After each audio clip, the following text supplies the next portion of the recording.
هم الأموال. بسم الله الرحمن الرحيم. الفاتحة إلى حضرة سيدنا رسول الله محمد بن عبد الله وأنصار رسول الله والمهاجرين مع رسول الله، ثم إلى سيدنا الفقيه المقدم محمد بن علي بعلي وسمى فرعهم، ثم إلى روح الحبيب علي بن محمد بن حسين الهبشي ووالدينا ووالدهم وأمواتنا وأمواتهم وأموات المسلمين أجمعين، وخصوصا صاحب المولد يا اللامع الحبيب عمر بن محمد بن سالم بن حفيظ بن شيخ أبو بكر بن سادم، وهذه النية وعلى كل نية صالحة بسر النبي وبسر سورة الفاتحة.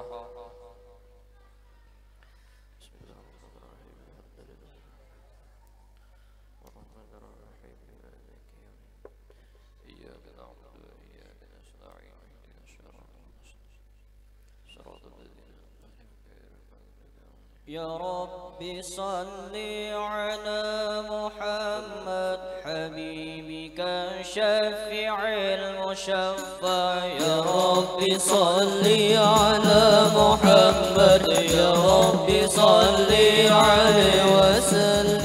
يا رب صل على محمد على الورى رتبة وأرفع. يا رب صل على محمد، يا رب صل عليه وسلم.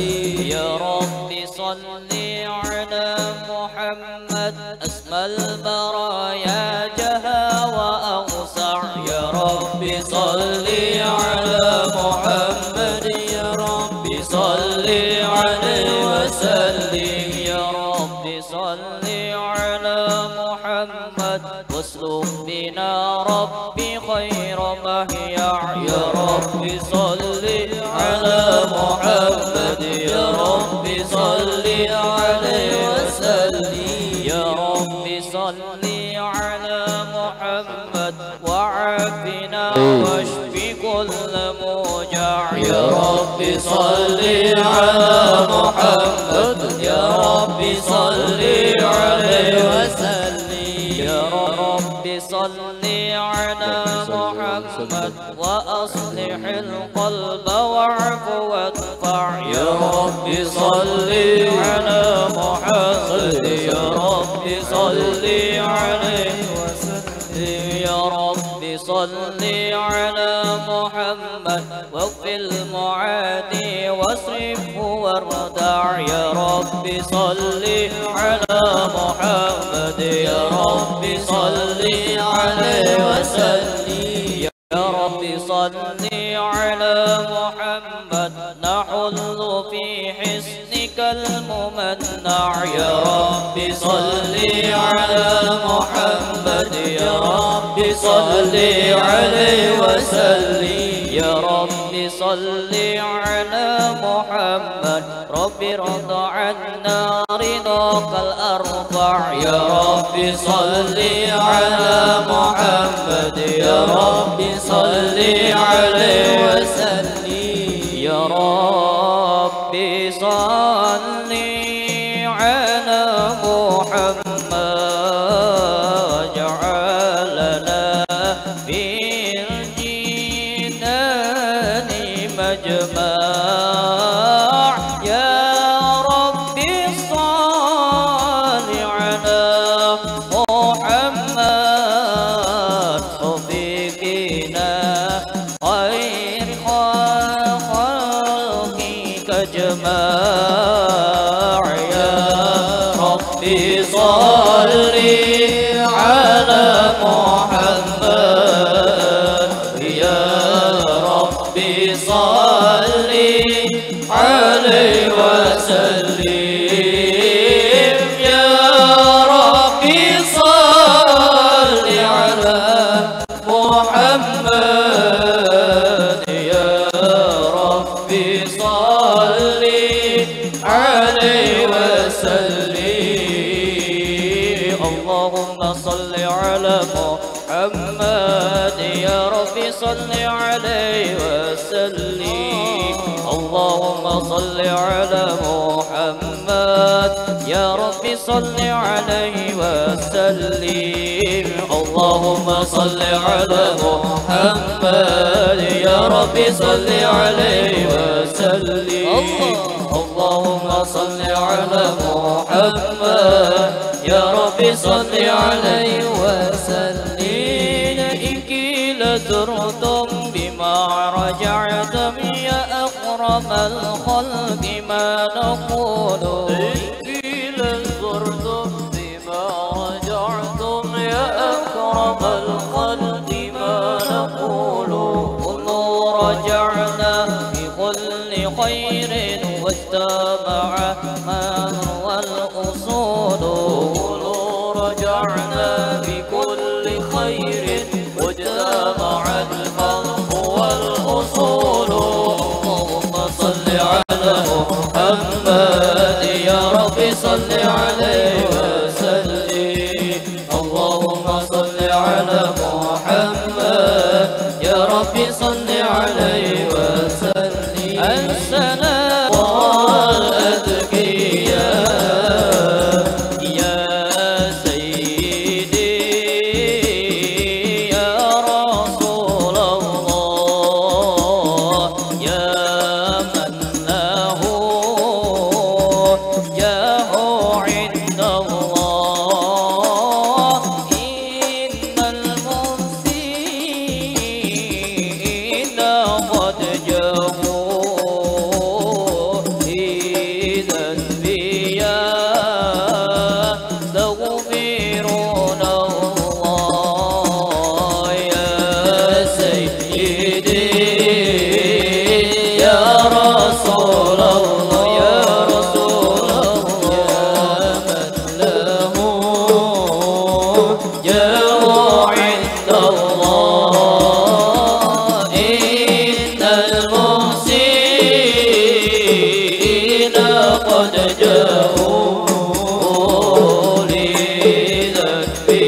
للأنبياء يستغفرون الله سيدنا النبي سيدنا النبي سيدنا النبي سيدنا النبي سيدنا النبي سيدنا النبي سيدنا النبي سيدنا النبي سيدنا النبي شيخنا سيدي عبد الغني حبيب النبي أبو محمد أمين بدني حبيب النبي سيدنا النبي سيدنا النبي سيدنا النبي الله سيدنا النبي سيدنا النبي سيدنا النبي الله سيدنا النبي سيدنا النبي سيدنا النبي شيخنا سيدي عبد الغني حبيب النبي أبو محمد أمين بدني حبيب النبي أهلا وسهلا بالنبي أهلا وسهلا بالنبي أهلا وسهلا بالنبي أهلا وسهلا بالنبي أهلا وسهلا بالنبي خير الأنام العربي خير الأنام العربي أهلا وسهلا بالنبي أهلا وسهلا بالنبي أهلا وسهلا بالنبي أهلا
لقد جاءكم رسول من أنفسكم عزيز عليه ما عنتم حريص عليكم بالمؤمنين رؤوف رحيم صلى الله عليه فإن تولوا فقل حسبي الله لا إله إلا هو عليه توكلت وهو رب العرش العظيم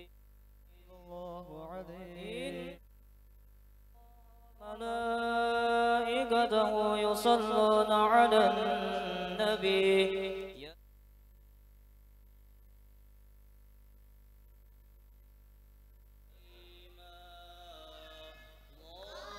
اللهم صل وسلم وبارك عليه وعلى الحمد لله الذي هدانا بعبده المختار من دعانا وقد نادانا لبيك يا من دلنا وحدانا صلى عليك الله بارئك الذي بك المشفع حسنا وحبانا معاليك الأظهار معدد سرك الأسمى فهم سفر النجاة حمانا وعلى صحابتك الكرام زينك أصبح لولائي عنوانا والتابعين لهم بصدق ما حدا هذه المواد هيج الأشجانا والله ما ذكر الحبيب ولد المحبين وأضحى وادها النشوانا أين المحبون الذين عليهم بذل النفوس مع النفائس هانا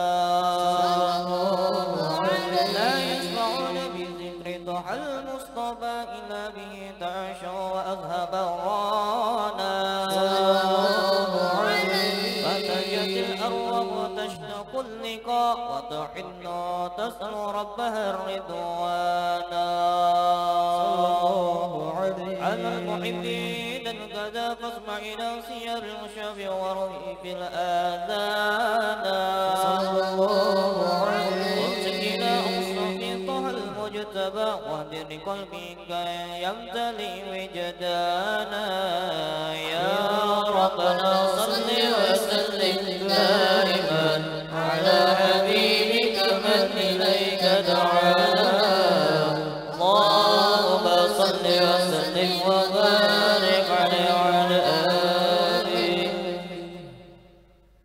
نبأنا الله فقال جاءكم نور فسبحان الذي آبانا الله عليه والنور طه عبده من به في ذكره عظم به منانا الله عليه ورحمة المولى تأمل قوله فليفرح واغض به فرحانا الله عليه مستمسكا بالعروة الوثقى ومعتصما بحبل الله من أنشانا صلى الله عليه مستشعرا أنوار ما قيل متى كنت نبيا قال آدم كان صلى الله عليه بين التراب وبين ما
اللهم صل وسلم وبارك عليه وعلى آله. لما دنا وقت البروز لأحمد عن ذي من ما شاءه قد كان حملت به الأم الأمينة بنت وهب من لها على الإله مكانا من والد المختار عبد الله بن عبد المطلب رأى البرهان قد كان يغمر نور طه وجهه وسرى إلى الابن المنصور عيانا وهو ابن هاشم الكريم شهم بن عبد مناف بن قصي كان يدعى حكيما شانه قد اعتدى عزيز بذلك شانا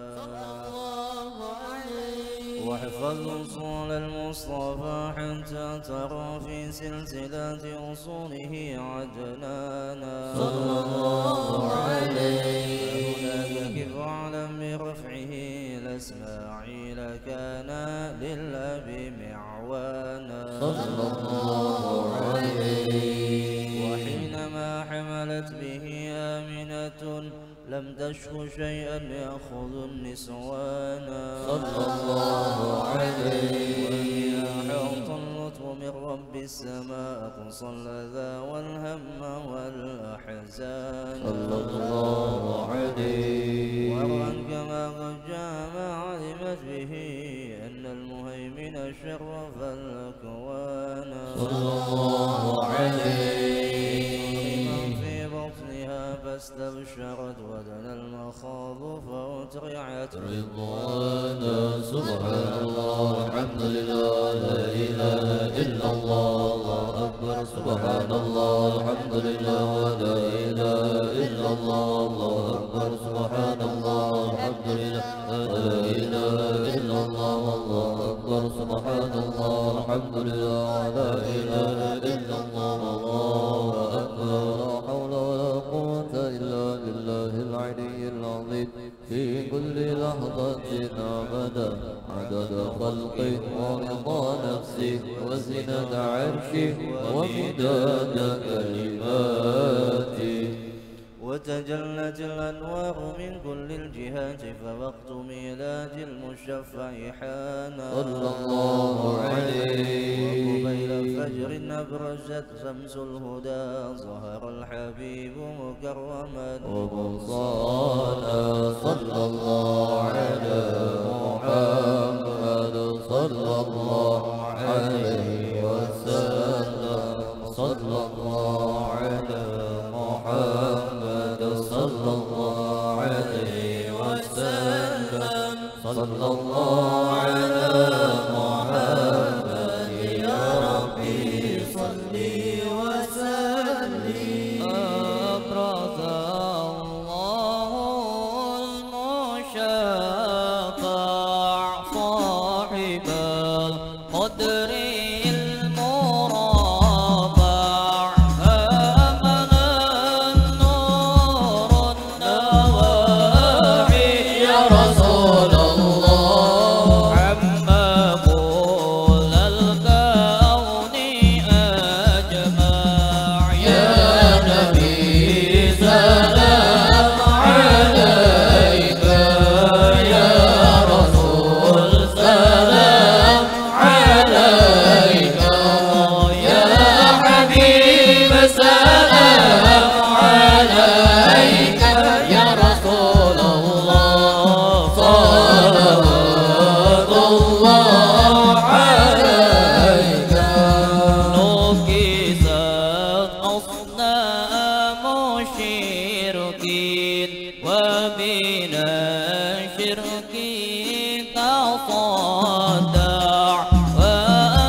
السلام عليك يا رسول الله صلوات الله عليك أنت بالحشر ملاذ لك كل الخلق تفزع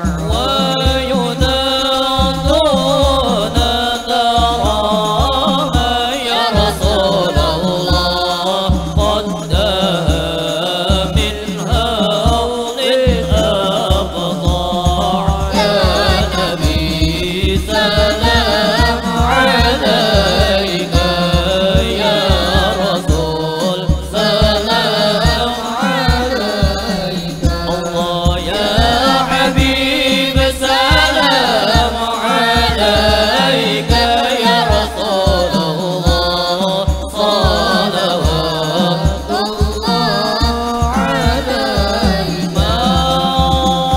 مرحبا يا مرحبا يا نور عيني مرحبا جد الحسين مرحبا مرحبا مرحبا يا مرحبا يا نور العين مرحبا جد الحسين مرحبا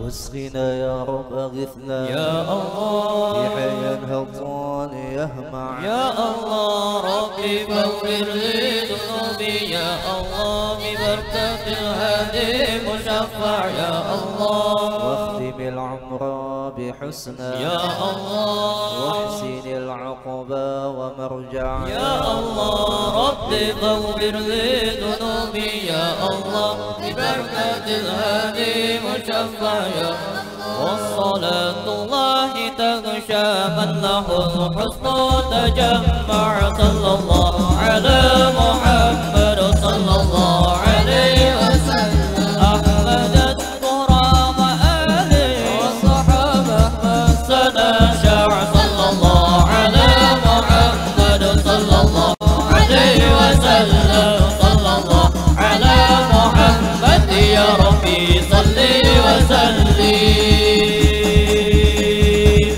اللهم صل وسلم وبارك عليه وعلى آله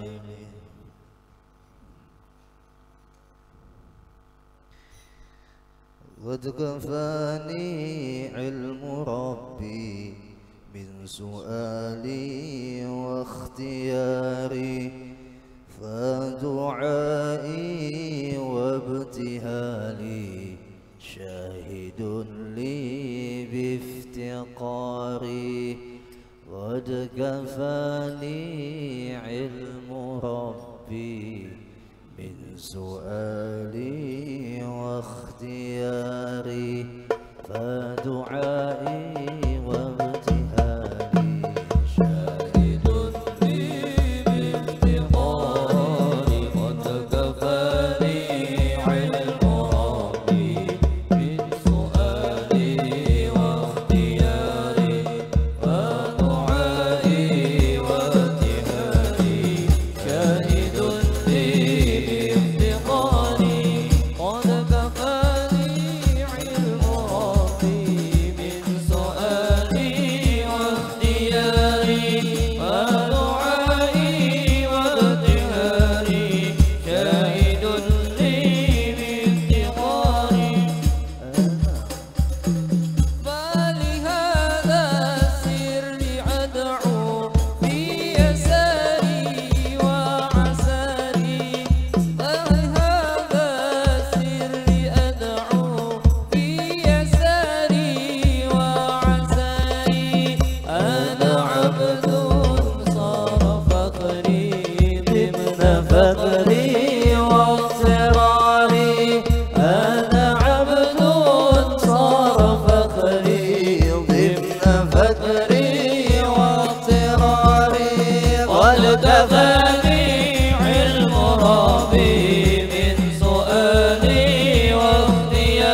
على سيدنا محمد الأمين وعلى آله وصحبه وبارك وسلم أجمعين.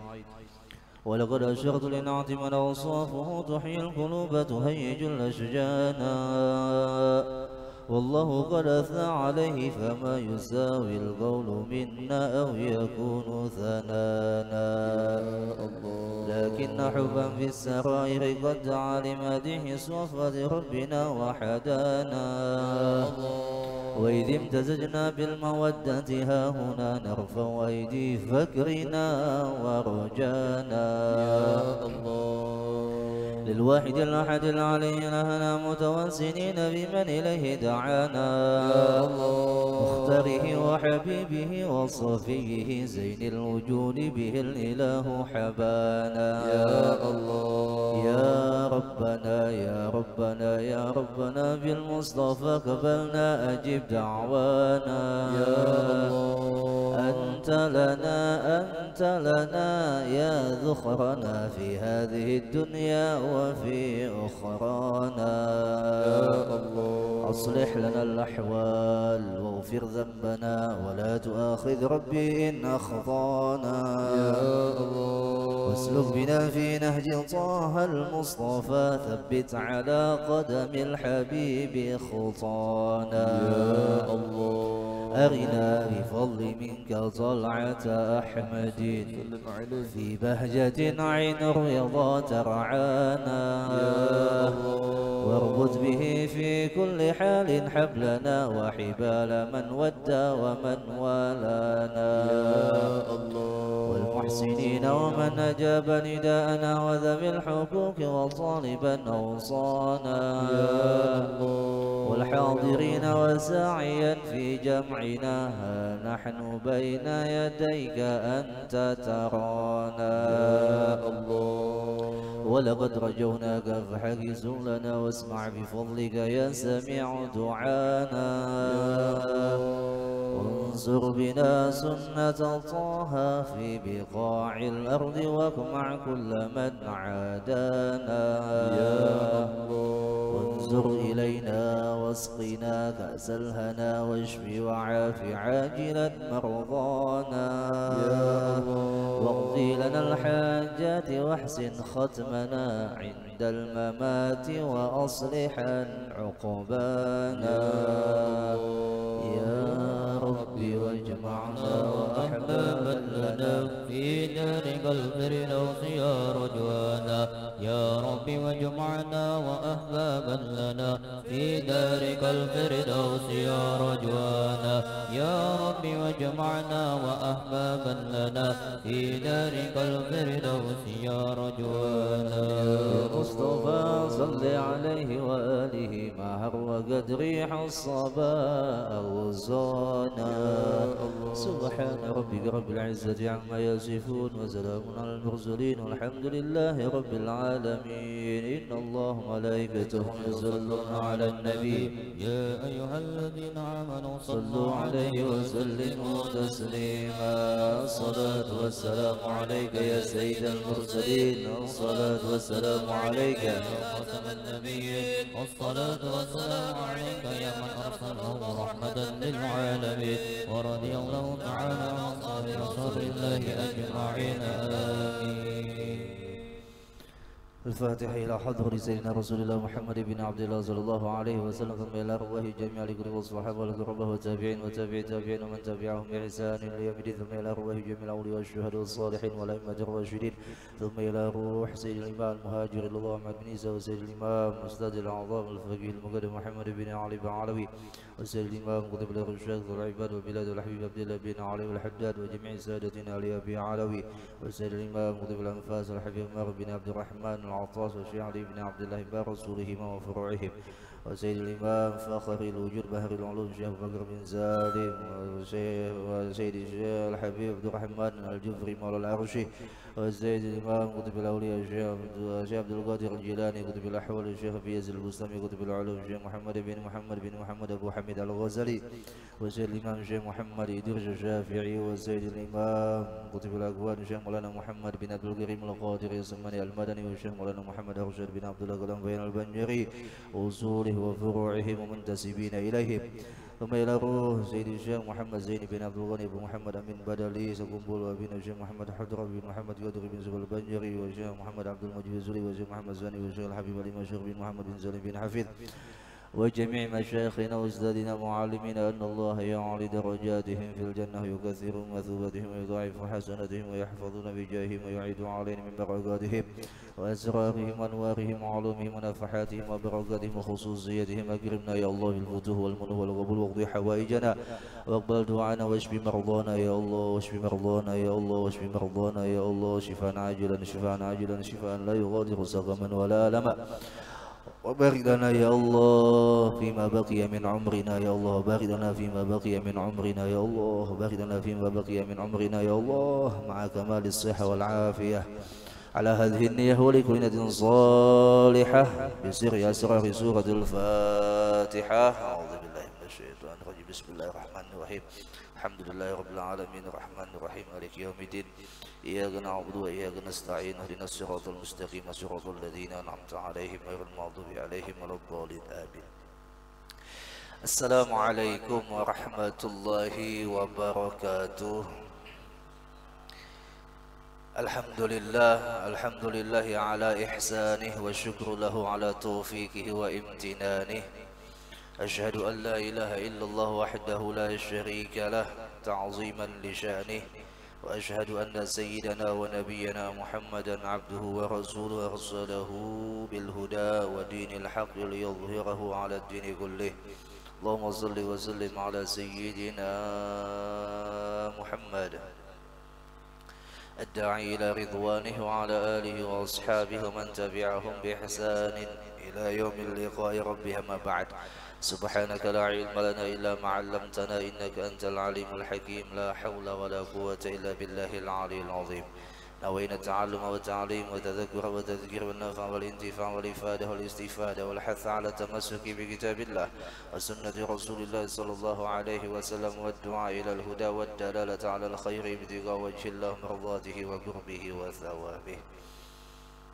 وقال المصنف رحمه الله تعالى ونفعنا بعلومه في الدارين آمين في كتاب تقريرة السديدة إلى أن قال الركن الثاني ترك المفطر ذاكرا مختارا غير جاهل معذور فلا يبطل صومه إذا أفطر ناسيا أو مكرها أو كان جاهلا معذورا بجهله. Bapak Ibu rahimakumullah wa athabakumullah. Alhamdulillah, di dalam kesempatan yang Allah berikan kepada kita, waktu dan kesempatan itu adalah lebih mahal daripada harta dunia segala isi-isinya, karena harta bisa dicari kalaupun hilang, tapi kalau waktu yang terbuang takkan bisa kita kembali. Alhamdulillah, waktu itu diberikan oleh Allah masih kepada kita dalam keadaan ketaatan, dalam keadaan kebaikan, dalam keadaan duduk di dalam majlis yang kita mendapatkan rahmat dan curahan ampunan Allah. Mudah-mudahan amin. Tak lupa juga mama dan abah kita, keluarga kita, sahabat kita, dan siapapun yang telah berbuat baik kepada kita. Mudah-mudahan mereka pula mendapatkan rahmat dan ampunan Allah. Amin. Allahumma amin. Salawat dan salam selalu dan selalu kita sampaikan kepada baginda Rasulullah beserta sahabat, keluarga beliau serta pengikut-pengikut beliau ila yaumil qiyamah. Oke, minta maaf kipas arahkan ke sana aja lah. Masuk kepada rukun yang kedua, yaitu tarku mufattir, yaitu rukun kedua daripada puasa, meninggalkan segala macam yang membatalkan puasa. Jadi rukun pertama semalam puasa adalah niat. Tapi niat di dalam puasa ini termasuk niat yang bukan muqtarinan bi fi'lih. Karena niat itu kan ada tiga kedudukan. Ada niat yang sifatnya muqtarinan bi fi'li, seperti niat kita waktu wudu, niat kita waktu sembahyang, ya kan? Niat kita waktu mandi wajib, maka niatnya itu termasuk muqtarinan bi fi'li. Jadi niatnya itu dilaksanakan saat kita menggawinya. Tapi kalau puasa niatnya tidak termasuk niat muqtarinan bi fi'li, karena kita dianjurkan berniat puasa itu mulai malam harinya. Ya, padahal malam itu belum puasa kita. Nah, jadi niat yang kedua, yang niat yang tidak bersamaan gawiannya adalah termasuk ibadah puasa. Yang ketiga adalah niat boleh dilakukan secara bersamaan dengan gawiannya, boleh tidak dilakukan secara bersamaan gawiannya. Artinya kada beimbai dengan gawiannya boleh, waktu dalam beimbai dengan gawiannya boleh. Seperti apa? Zakat. Nah, itu zakat niatnya boleh diniatkan mulai awal, pian mulai mencari niat dizakati, setelah itu ada juga yang meniati pas mengeluarkan zakatnya. Jadi 3 kedudukan niat sudah kita bahas. Dan masuk kepada rukun yang kedua dalam puasa, yaitu meninggalkan segala yang membatalkan. Zakiran, dalam keadaan ingat. Mukhtaran ghaira jahili ma'dzurin, yaitu tiada kejahilan dan tiada ada uzur. Fala yabtulu shaumuhu idza aftara nasiyan, maka tidak batal puasanya apabila dalam keadaan lupa. Nah, inilah indahnya syariat agama kita, lupa dimaafu. Mun kaya itu Ustaz puasa mengkawa kada ingatnya tuh pas sudah kanyang, sudah minum. Itu namanya kada lupa sengaja. Yang namanya lupa itu ya tadi pas makan kada ingat nih, ya kah? Ada kawan nagur, wal kada ingat kah kita puasa? Astagfirullah. Maka belum minum nih. Lalu bocah pelon kawan, orang jangan ditagur dulu, habis akan aku minum hanya ditagur. Jadi kalau pian puasa kada ingat, walaupun berapa piring nasinya pian makan, ya, waktu pian yang kada ingat itu kada batal puasa. Waktu ingatnya kada boleh lagi makan. Au mukurahan, atau pian dipaksa untuk buka, seperti zaman penjajahan. Kamu kada buka puasa aku bunuh, ya kah? Au kana jahilan, atau karena ketiadaan ilmu, ketiadaan tahu. Ilmu di sini bukan ilmu dalam bidang puasa saja, ilmu pada waktu itu masuk Ramadan atau kada. Nya kada meyakini ini belum masuk, kayaknya masih Sya'ban mah. Jahilan artinya kada tahu ini masuk Ramadan atau tidak. Ma'dzuran bijahlih, karena ma'dzur hal keadaannya dengan ketidaktahuannya itu. Al-jahilul ma'dzur, yang namanya bungul yang dihukumkan uzur. Ini bungul yang dihukumkan uzur lah. Bungul yang dihukumkan ma'dzur, artinya di maafu lah. Huwa wahidum minasnain, yaitu salah satu di antara 2 bahagian. Nah, yang pertama, man nasya'a ba'idan 'anil ulama. Ini jauh dari ulama. Arti jauh itu kada kau memperdapati guru, kada kau memperdapati orang yang melajarinya. Inya hendak belajar menuju ke wadah guru, itu fasilitasnya kada ada, atau umpama ada juga fasilitasnya melewati hutan belantara, di situ ada harimau mengancam, ya kah, mengancam keselamatannya. Nah, lalu karena kejahilannya inilah dia dihukumkan tidak puasa, kada mengapa, oleh sebab tadi kada ada guru yang mengajari, ataupun ada cuman jauh dan ya kada kawa mendatangi. Tapi selagi guru itu kawa didatangi, bahkan gurunya malahan yang mendatangi, iya kan, gurunya pulang bahkan yang mendatangi, kita kada hakun mendatangi. Nah, tetap kita membiarkan diri kita dalam kebodohan, maka pian akan dituntut kebodohan itu, tetap dihukum oleh Allah atas kebodohan kita yang secara sengaja kada mau kita menghilangkan kebodohan dengan menuntut ilmu. Orangnya selama hidup sugihnya, iya sugih, berpangkat, iya berpangkat, tapi kada tahu ilmu agama.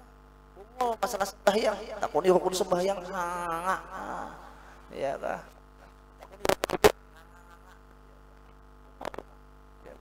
Kalau seperti ini celaka di akhiratnya. Sembahyang yang ada diterima karena kesengajaan atas dirinya kada mau menuntut ilmu dalam hal ibadah yang diwajibkan dulu, fikih dalam hal i'tikad, tauhid dalam hal pembersihan hati, tasawuf.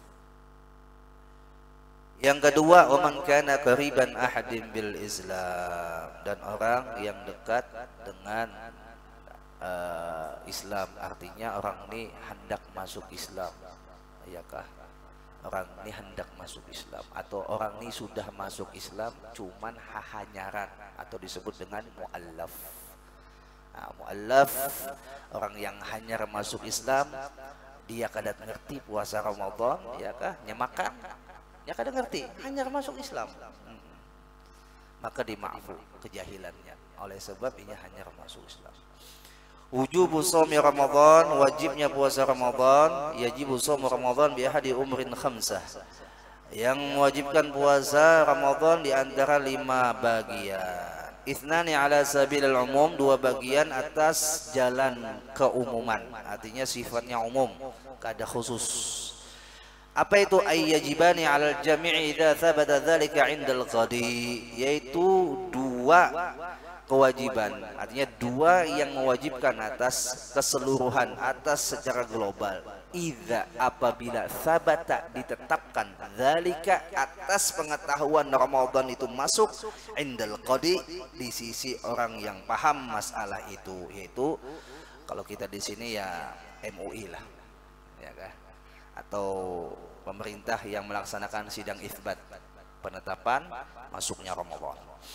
Falladhi ala sabilil umum, maka yang termasuk jalan umum di dalam masalah penentuan daripada Ramadan yang mewajibkan atasnya puasa, yang pertama adalah bi istikmali Sya'ban 30 yauman, yaitu dengan menyempurnakan 30 hari Sya'ban kalau dia kadang melihat bulan, ya kan? Ya tadi di sidang itsbat itu kan ada secara ruqyatul hilal. Secara ruqyatul hilal ternyata di malam ke-30 Sya'ban, ya kan, masih kada kelihatan bulan. Artinya 2 derajat pun kada kelihatan, maka belum masuk Ramadan, lalu digenapkan jadi 30 Sya'ban. Nah itu. Yang kedua bi ru'yatil hilal bi syahadati 'adlin syahadah, yaitu dengan melihat bulan, tapi syaratnya itu harus bujur-bujur yang menyaksikan tuh orangnya yang adil, yang bujur-bujur bisa masuk dalam kategori orang yang bersaksi, artinya masuk kriteria yang boleh bersaksi. Apa kriterianya? Yang pertama adalah ayyakuna dzakaran, yaitu laki-laki. Jadi yang bersaksi melihat bulan itu laki-laki syaratnya. Yang kedua, hurran, dia merdeka, tidak ada ikatan. Artinya tidak ada perintah, tidak ada apa namanya interpretasi kah, Pak? Tekanan apa? Intervensi, ya kah? Alih bana nasi basi. Tidak ada tekanan, dia merdeka. Habis itu lagi rasyidan, cerdas. Habis lagi dza muru'atin, memiliki muru'ah. Nah ini yang jarang kita ketahui, muru'ah itu apa gerak? Nah ini kalaunya Islam balik berakal itu udah kita ketahui. Di antaranya syarat jadi saksi nikah. Islam balik berakal, merdeka, adil, ya kah? Laki-laki 6. Itu syarat jadi saksi nikah. Nah, orang yang apik, ini orang yang apik itu artinya orang yang hati-hati dalam memilih saksi nikah. Dia harus memilih bujur-bujur 6 syarat tadi. Di antara 6 syarat ada yang namanya adil. Jadi jangan asal tunjuk mun pian nikah atau anak pian nikah ini juga jadi saksi, jangan. Harus adil. Adil di sini adalah di antaranya dza muru'atin, memiliki muru'ah, kehormatan diri. Apa itu muru'ah?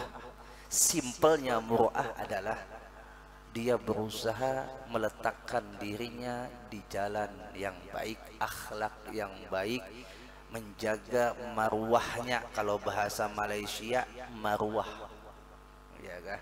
Kehormatan dirinya.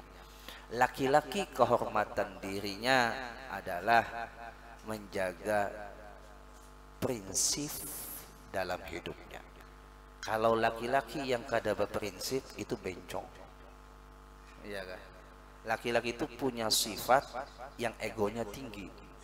Nah egonya yang tinggi ini kalau dikondisikan kepada yang baik maka jadi baik.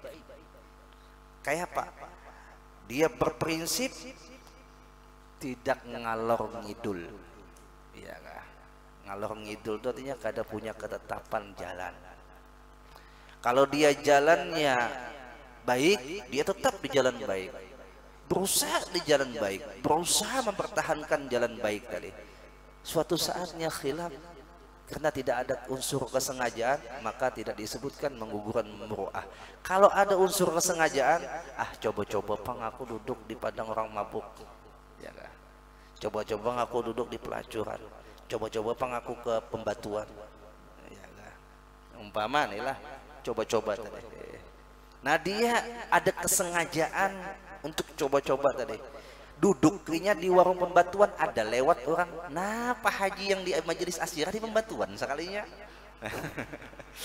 Iya kan? Nah itu menghilangkan muruahnya. Padahalnya kada melakukan lagi, hanya berada di tempat itu. Kada sejauh-jauh, sumpah mobilnya berstiker majelis asyirah. Singgah di muka HBI. Kira-kira ngundang fitnah kada? Jamaah, ngundang fitnah ada? Ngundang fitnah. Nah, kenapa nih mobil Ustadz singgah di HBI? Iya kah? Padahal belum tentu ya kalau padahal belum tentu. Bisa aja sini singgah ke warung di HBI kah? Ya. Umpama atau sini memantau bon ladiesnya kah? Umpama. Tapi ya tadi orang yang kada bisa menjaga maruah sembrono dia. Lalu ketujuh mengundang fitnah orang. Ini sengaja akhirnya menimbulkan sangkaan buruk. Nah itu namanya orang kada bisa menjaga muruah. Kada apa juga aja, yang penting seorang pasti juga sudah ya, biar orang sangka buruk. Nih seorang yang bersengaja mengundang sangka buruk. Umpama nih pian datang dari warung, nah menenteng botol bir, padahal isinya Coca-Cola. Umpama nih lah isinya Coca-Cola tapi botolnya bir. Kira-kira mengundang sangka buruk orang nggak ada? Undang sangka buruk. Nah itu namanya orang kada bisa menjaga muruah, sengaja mengundang orang sangka buruk. Kita berusaha menutup rapat supaya jangan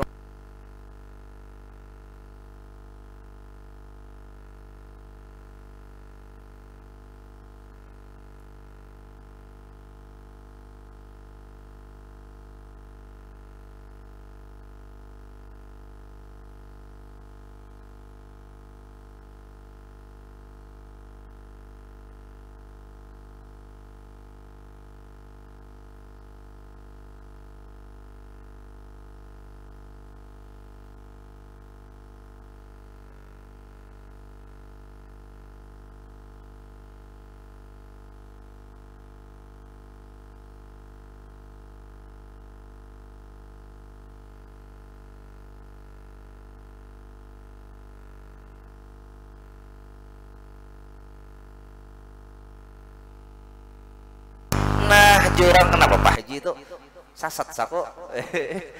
Allah. Nah itu usahakan kita duduk jangan mengundang orang sangka buruk lawan kita. Tempatkan diri kita. Kalau kita sudah menempatkan secara baik, tetap aja sangka buruk, lepas kita tanggung jawab biar orang berdosa. Allah. Kenapa pian Pak Haji jadi pakai selawar handap kelihatan aurat? Ada apa? Ini tawaduk tolah. Ngapang tawaduk itu? Aku aja pakai selawar handap. Anak kemana main tenis? Nah ini sudah menghilangkan muruahnya. Apalagi aib seorang yang sudah terjun untuk membina umat, untuk mengajar, itu aib. Masih ujuk-ujuk buka aurat itu aib. Mengajar Quran kan, maaflah bukan Quran, jaga aurat itu aib. Yang pian ajarkan tuh kalamullah. Nah, jadi pian bisa jaga-jagalah. Boleh baju bebas saja, nama pakai baju apa, tapi aurat dijaga. Ini kada pakai lepis beluang-luang di sini no. Di paha beluang-luang, sembahyang hapulang nyata kada sah, kan luput benar lo. Hati-hati lah. Dudukakan kita diri kita supaya jangan malah orang berdosa, kesian orang. Gara-gara kita orang berdosa, kesian. Kita pun dapat tanggungannya. Nah jadi diantaranya kita milih saksi nikah, pilih buju-buju, pilih saksi nikah. Ya kah Yuda? Mana Yuda? Wah, Ustaz Amin.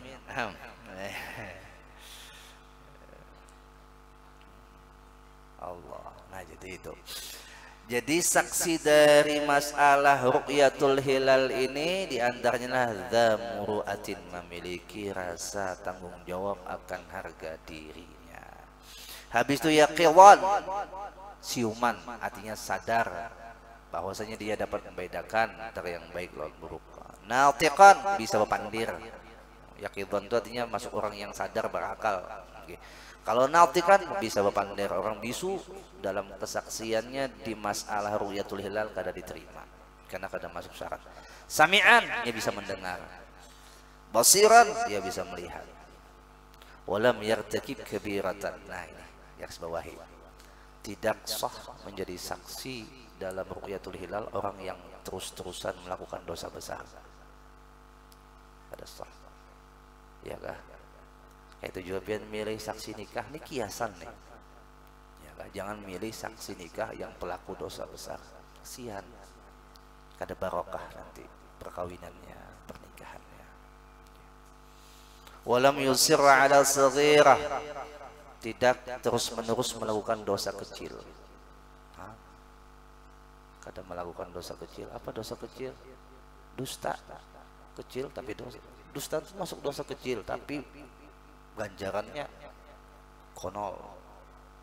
Apalagi gibah, ya kah? Apalagi menyambati orang sama aja lah. Mau ambil sandal orang bang, dosa besar tuh. Nah, jadi pilih bujur-bujur lah saksi. Au asara ala saghiratin, atau dia terus berjalan di dalam jalan melakukan dosa kecil tadi. Wa ghalabat ta'atuhu ala ma'asi, ketaatannya itu dikalahkan oleh maksiatnya, kada boleh dijadikan saksi, kecuali taatnya mengalahkan maaf. Kalau ketaatannya mengalahkan maksiatnya, itu yang dijadikan saksi. Kalau kemaksiatannya mengalahkan ketaatan, maka itu yang kada boleh dijadikan saksi. Allah. Nah, Bapak Ibu rahimakumullah wa adzabakumullah. Jadi saksi dari masalah kita menentukan Ramadan disebut dengan ru'yatul hilal, itu kriteria orangnya sudah disebutkan dan kita sudah paham. Berarti mereka yang ada di pemerintahan yang sudah berani ataupun mempunyai wewenang mengistimbatkan penentuan 1 Syawal, kita husnudzon mereka sudah memiliki kriteria ini. Apabila kada, mereka yang tanggung jawab, kita lepas. Ini jalan umum. Ada jalan khusus, kita yang sendiri yang melihat, kita sendiri yang menghisap, menghitungnya secara ilmu falak. Nah, Bapak Ibu rahimakumullah wa azabakumullah. Makna ala sabilil umum, makna daripada jalan secara global, secara umum. Ay yajibu shamu ala jami' ahli tilkal baldati wa man wafaqahum fil matla'i, yaitu yang mewajibkan puasa atas seluruh orang sekampung atau senegara, sekota pada negara itu. Wa man wafaqahum, yaitu yang disepakati mereka, fil matla', yaitu ketika terbitnya matahari, wa ghurbiha, dan terbenamnya matahari. Jadi mulai terbitnya matahari sampai terbenamnya matahari di akhir Sya'ban itu sudah mulai persiapan untuk melihat keadaan bulan yang akan muncul di malam hari. Itu biasanya Allah berada di puncak, di gunung, di tempat yang kada ada halangan, cuaca yang mendukung. Mulai sore hari itu sudah kawam menentukan. Mulai sore hari habis asar itu sudah kawam melihat. Tapi oleh sebab cuaca biasanya sampai teka malam. Indal Imam Nawawi, itu menurut pendapat Imam Nawawi. Wa indal Imam Rafi'i, dan menurut pendapat Imam Rafi'i, yajibu ala kulli baladatin la tab'udu anha masafatul ghazar. Sedangkan menurut Imam Rafi'i itu wajib setiap kampung yang mana jaraknya itu tidak lebih daripada jarak mengqasar. Jarak mengqasar itu sekitar 82 km. Umpama, ini menurut Imam Rafi'i lah, kita nih seumpama daerah Nusa Indah ke Banjarmasin berapa kilo? 50-an aja lah. Pun 36. Oh 36an aja lah. Nah kira-kira dari Nusa Indah yang sekitar 80 ke atas kilonya kemana? Kandangan, Rantau. Nah, dari sini ke Rantau. Nah berarti jaraknya dari Nusa Indah ke Rantau itu ada salah satu di antara wilayah dari sini ke Rantau itu melihat, maka sekampungan yang jarak masafah itu aja yang kau makai. Nah habis Rantau ke atas kata kau makai pendapat yang bersaksi di tempat itu. Itu menurut pendapat Imam Ar-Rafi'i. Sedangkan menurut pendapat Imam Nawawi, satu baldah, satu negara, yang mana tempat terbitnya matahari situ sama dan terbenam mataharinya sama. Artinya waktu terbit dan terbenamnya itu sama. Atau waktu Indonesia Tengah, waktu Indonesia Barat, waktu Indonesia apa lagi? Timur. Nah lalu adanya istinbat tadi. Disinilah ya tadi Julun, kita yakin husnudzon aja kepada mereka yang menetapkan setiap tahun tentang ru'yatul hilal pada 1 Syawal ataupun 1 Ramadan ataupun 1 Syawal hari raya. Kita serahkan kepada mereka, insya Allah kita selamat, dan apabila salah juga mereka yang tanggung jawab. Wallahu a'lam bishawab. Sampai di situ dulu, minta maaf, minta halal, minta ridho. Doakan mulut mudahan sehat afiat dan kita panjang umur, mudah-mudahan bertemu kembali. Kita tutup munajah kepada Allah. Ya Hannan, Ya Mannan, Ya Qadim al-Ihsan, Mahraju Dikmal Ya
غضبان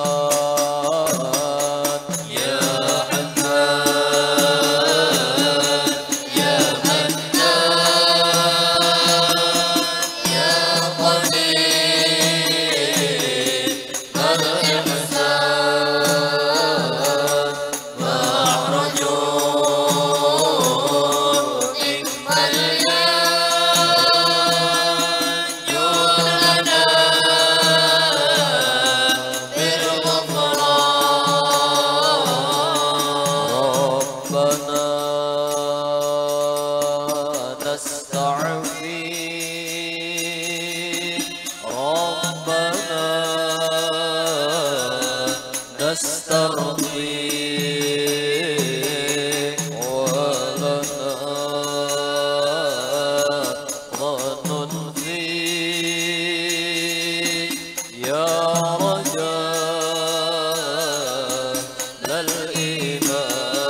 الأبصار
ترضى قولا وفعلا قرب وارزق كل حلال دائما واخلت يا علماء نحظى بالخير ونكفى كل شر واصلحنا كل شؤون وأقر برضا منك العيون واقضي عنا ربنا كل دين قبل أن تأتينا رسل المنن واغفر واستر أن تكرم من ستر وصلاة الله تقصى المصطفى من الحق دعنا والوفاء بكتاب فيه للناس شفاء وعلى آل الكرام الشرفاء وعلى الصحب المصابيح الكرام اللهم اهدنا بهداك واجعلنا ممن يسار يغفر الله ولا تولنا وليا سواك ولا تجعل من خلف أمرك وعصاك وحسبنا الله نعم الوكيل ولا حول ولا قوة إلا بالله العلي العظيم يا ربنا اعترفنا بأننا